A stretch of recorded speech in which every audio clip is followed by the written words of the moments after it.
সকল দর্শক বন্ধুদের শুভ রথযাত্রার প্রীতি ও শুভেচ্ছা।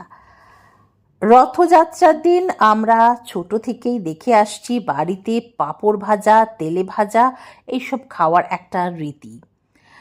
আজ বাড়িতে আমি সেই জন্য বানিয়ে ফেললাম বেগুনি, আর তার সঙ্গে ছিল সাবুর পাঁপড়। বেগুনিগুলো আমি ভালো করে বেসনে ডুবিয়ে ভেজে নিচ্ছি। একেবারে ফুলকো ফুলকো সুন্দর বেগুনি তৈরি হয়ে যাচ্ছে। আর আজকে সন্ধেবেলা বাড়িতে সবাই মিলে জমিয়ে খাওয়া হবে এই বেগুনি। আর তার সঙ্গে থাকছে আরও একটা জিনিস, সেটা হচ্ছে সাবুর পাঁপড়। এখানে আমি সাবুর পাঁপড় এরপরে ভেজে নেব গরম তেলে।